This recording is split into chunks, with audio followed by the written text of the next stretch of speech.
Mazda's first all-electric production vehicle, the MX30, is predictably a crossover. It's been conceived and created with the brand's well-renowned focus on distinctive styling, innovative technology, driver-focused dynamics, and class-leading interior quality. This MX30 doesn't hurl itself off the line with a kind of pointless torque rush which characterises some of its rivals.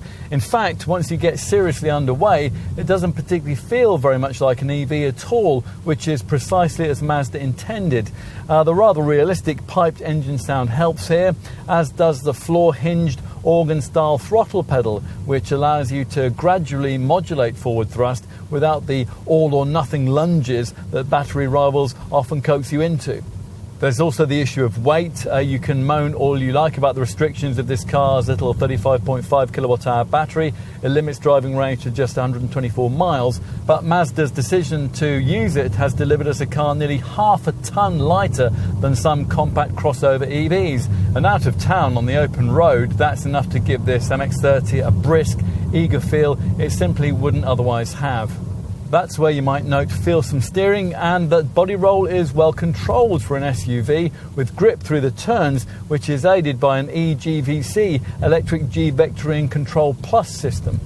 In this Mazda's more natural town habitat, where you might hope the MX spirit might also be evident, the car loses much of its eagerness and agility, which is rather disappointing, but it's compensated for by superb damping, aided by the advanced Skyactiv vehicle architecture. That's a structure which has needed quite a redesign in order to be able to incorporate this MX30's e-Skyactiv powertrain. That develops a maximum system output of 145 PS with a battery that can be quickly replenished in just 36 minutes from 20 to 80% with a DC 50 kilowatt or more rapid charger. On the move, you'll want to maximise driving range with proactive use of the steering wheel paddle shifters, which can increase the regenerative braking capabilities, which harvest energy back into the battery as you drive.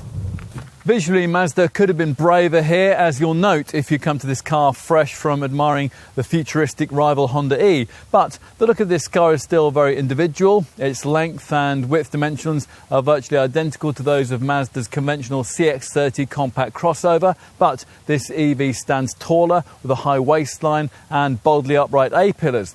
The front's different too, primarily because Mazda thankfully hasn't followed the design trend which gives EV models ugly blanked off nose sections where the grille would normally be. That appendage here lacks the signature wing shaping found on other modern Mazda models, and it's flanked by silver trim strips almost like eyebrows which flow into cylindrically designed LED headlamps, which on this top model get a unique adaptive lighting signature. At the rear, that contrast-coloured panel surrounding the glasshouse arches into the tailgate, which is decorated with LED taillights featuring the same cylindrical design used with the headlamps.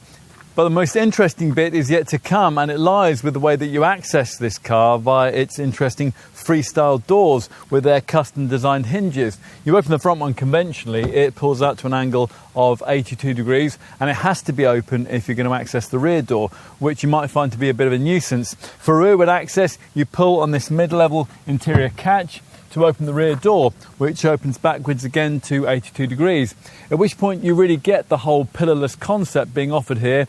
The absence of the usual central B-pillar makes it much easier to load in things like buggies or wheelchairs, or to strap small children in the back.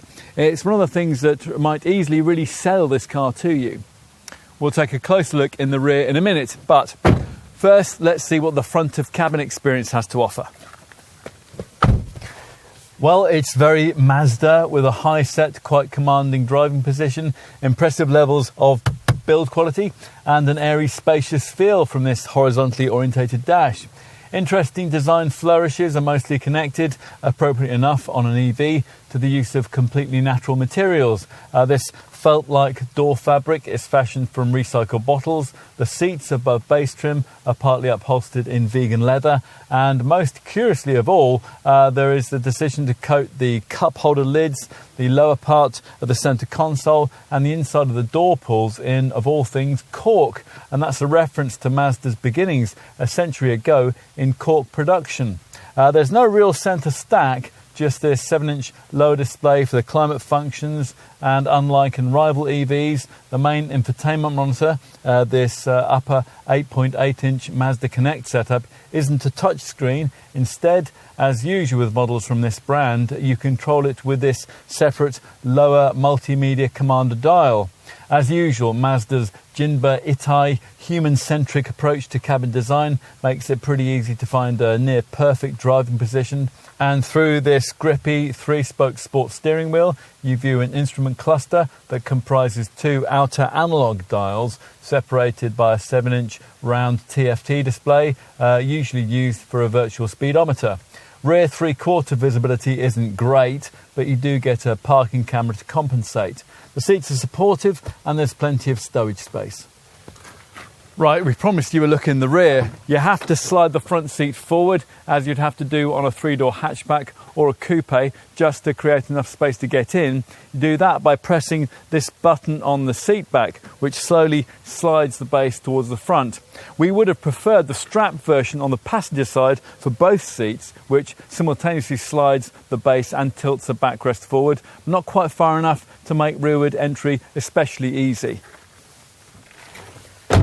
It doesn't get very much better once you're inside either. The roof height is obviously better than it would be in a hatch or a coupe. There's 939mm of rear headroom, and that encourages you to think that a couple of adults might be berthed here for shorter trips, but they would probably find that experience to be a touch on the claustrophobic side. And that's thanks to the fact that you're only favoured here with these 2 small porthole-style windows which can't be opened.